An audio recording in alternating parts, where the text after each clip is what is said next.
দক্ষিণের চিন্তাতে রাজা হরিচন্দ্র হয়ে পড়েছে অধিক অস্থির অন্য হাতে বিশ্বামিত্র লালায়িত দক্ষিণার ভাবে এমা সময় লৈ রাজা হরিচন্দ্র গমন করেছে পাখির হামে আর মাঠ পূর্ণ হওয়ার নাই রেখে বিশ্বামিত্র উপস্থিত হবগৈ পাখির হামে লৈ এতিয়া ধর্মরা আমি সর্বভাবে রাজা হরিচন্দ্র আর তেওঁৰ পত্নী ভৈবাকে পরীক্ষা করুন অতি ভীষণ পরীক্ষা দেওয়া ধর্মরা অতি শিখন পরীক্ষা এনে পরীক্ষা বড় নিদারুণ আজিলৈকে এনে নিদারুণ পরীক্ষা তার বাবা পড়া হওয়া নাই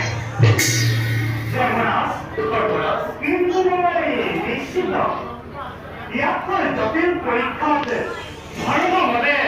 উত্তীৰ্ণ হ'ব পাৰিব ৰজা হৰিচন্দ্ৰই ধৰ্মৰাজ দেৱৰাজ অতি দগ্ধ হ'লে স্বৰ্ণ আৰু তাৰ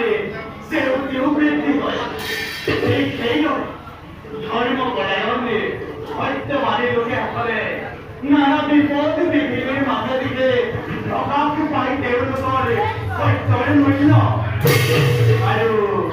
সেই সত্যৰ শক্তিও বৃদ্ধি হয় গতিকে ধৰ্মৰাজ দেৱৰাজ আমাৰ কাৰ্য আছে অধিক এনে বলা যাওঁ আমি ৰজা হৰিচন্দ্ৰ আৰু তেওঁৰ পত্নী